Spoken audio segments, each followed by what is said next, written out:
My Sunday vlog today, August 23rd, 2026. Welcome to Esther Vlog. Happy, blessed Sunday, everyone. So ngayon,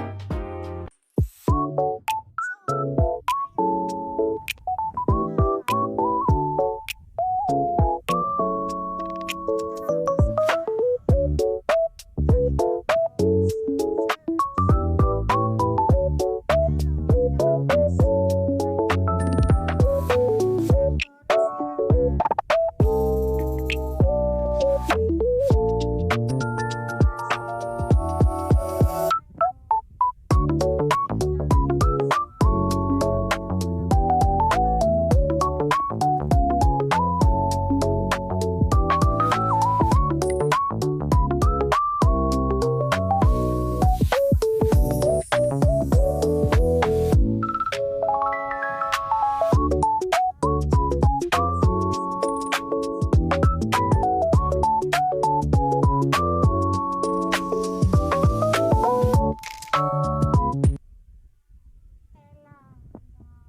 pa naman sira yung sa loob, di pa nasira. So okay pa ito. Kaso nasira lang yung slate pa. Alam mo, hapon, meron ako i-share. Sobrang karte yung nasa paa ko, tapos sa kamay. Alam mo yun, yung naisip mo sa utak mo na hindi na lang ako magsisimba.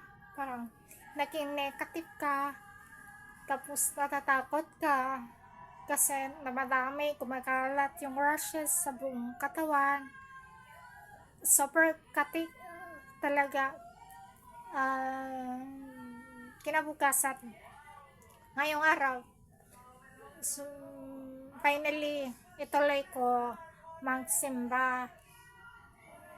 Ayoko ko kasi sayangin itong araw na ito, kaya itutuloy ko ito.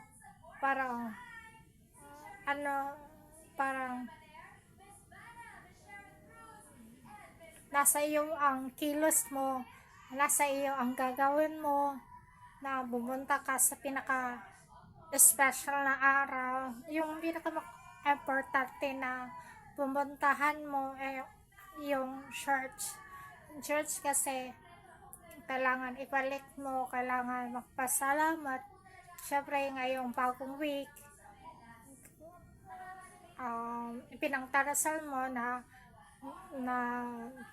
God will provide our needs, God give us strength, God give us good health. So madami tayong hinihingi sa Kanya.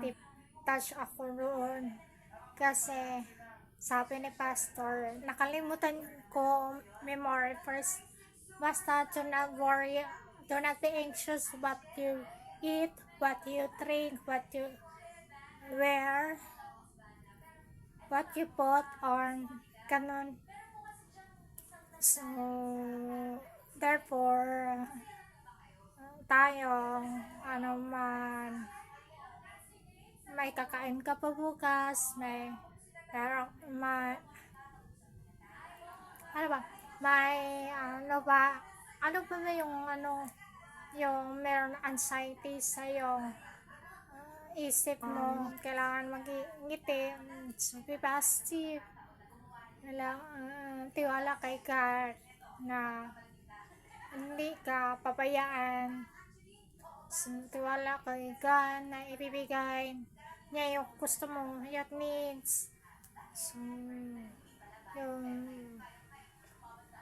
hindi tayo worry sa lahat ng bagay. Ako naman, so meron ako anxious. Syempre ako, matanda na ako, 38 na ako, iniisip ko talaga na magkaanak pa ba ako, mag-aasawa pa ba ako, parang iniisip ko talaga yan. para sa akin ha, ayoko kasi maging single habang buhay. Gusto ko, um, basta yun yung gusto ko. It is up to you kung ikaw manatili kang single. Depende kung sa'yo gusto mo, diba? Depende tayo kung iba-iba tayong gusto, iba-iba tayong decision sa buhay, iba-iba tayong choice. It does not matter about age, darating, alam ko, darating na darating para sa akin. So, ipagdarasal ko talaga ito na tanggap niya ako kung sino ako. Actually, ako kasi, so nakikita naman nila ako, yung personality ko, yung, sobrang maiyain ako kapag meron akong bagong kakilala. Hindi ako masyado matanda, tahimik. So, introvert. Tahimik, hindi ko alam kung ano sasabihin mo. Paano kang maksimula na. So, yun ako, parang introvert. Yun lang, so, yun lang. Yung chika, this day. Thank you for watching. Thanks for watching. Don't forget to subscribe.